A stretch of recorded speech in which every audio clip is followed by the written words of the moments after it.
Avis de l'auteur. Campés dans un cadre quasi réel, les personnages de cet ouvrage ne sont qu'imaginaires. Par conséquent, l'auteur se dégage de toute responsabilité au cas où, par suite d'une similitude, une personne s'identifierait aux descriptions évoquées.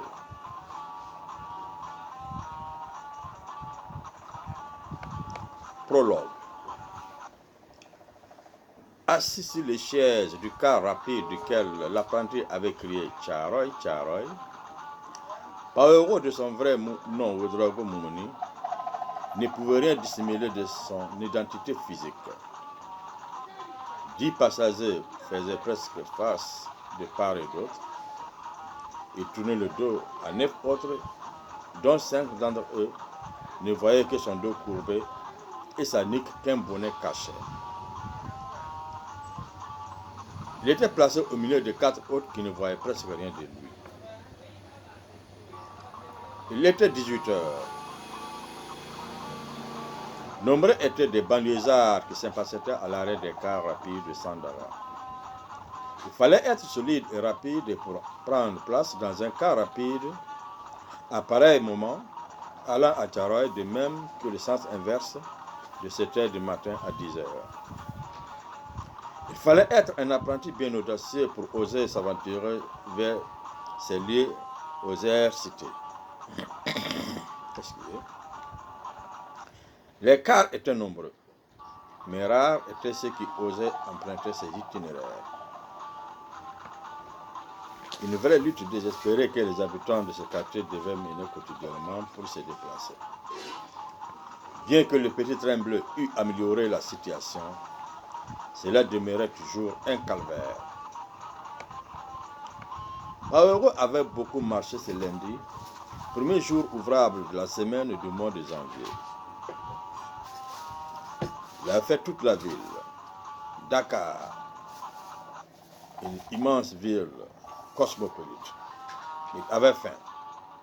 Le matin, avant de quitter son domicile, il avait pris un verre de pain Kiliba sans lait avec 3 carreaux de sucre et un bout de pain sans garniture. Durant la journée, il n'avait mangé qu'une galette de mil de 25 francs CFA. Il longea l'avenue Pontue, grouillant de musique, de vrombissement de voitures, d'engins et d'appels de marchands. Parfois, des avions gros porteurs fendaient dans le ciel avec un bruit assourdissant de réacteurs. Toute cette cacophonie lui était indifférente, car au fond de lui, dans son ventre, un autre bruit persistait.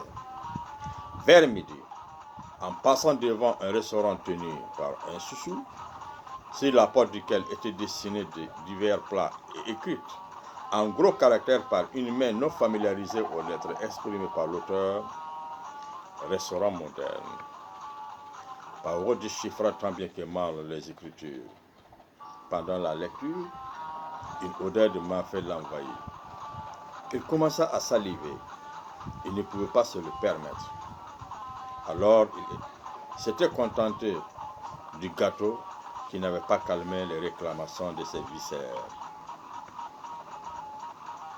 Il avait erré dans la ville sans but précis.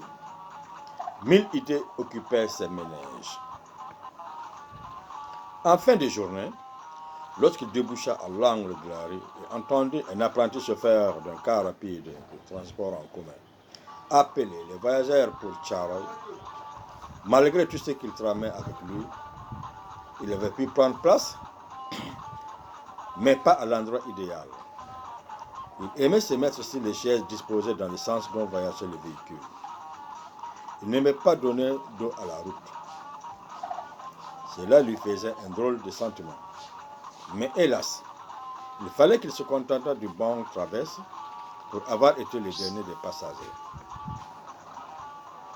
En plus du chauffeur et de l'apprenti, il ne fallait pas excéder le nombre de passagers limité à 25. Bien que le surnombre soit rentable, gare au conducteur malchanceux qui se fera apprendre par un agent de la circulation, surtout dans les périodes de vaches maigres, il risquerait une amende qui engloutirait presque la moitié de son chiffre d'affaires. De ce fait, certains conducteurs respectaient scrupuleusement la limitation du nombre de passagers. Les cars rapides étaient nombreux. Étaient généralement des véhicules de marque française, Renault ou Saviem SGD.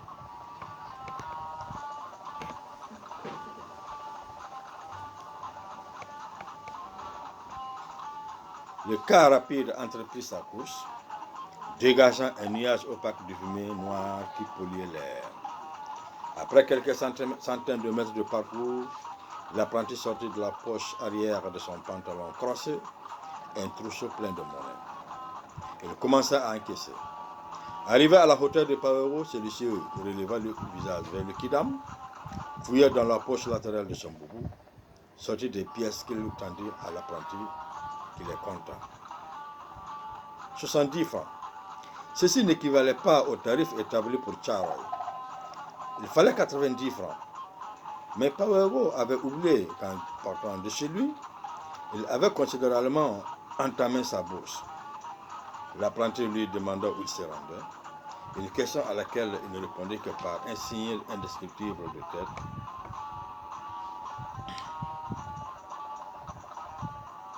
Qui amenait ce dernier à conclure qu'il se rendait à Yara. Même là-bas, il fallait 80 francs. L'apprenti sembla pleurer les 10 francs manquants de son client et continuait d'encaisser.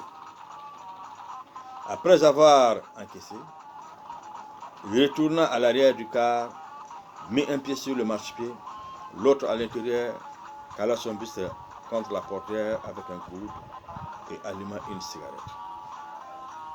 C'était un jeune homme de 28 ans environ, de taille moyenne, de teint noir aux cheveux crépus, avec de gros yeux rouges. Il avait une voix rauque. Certains passagers retroussaient leurs lèvres supérieures pour éviter d'inhaler la fumée. Pawero les dévisageait lentement, se disant que ces gens n'avaient pas les mêmes problèmes que lui.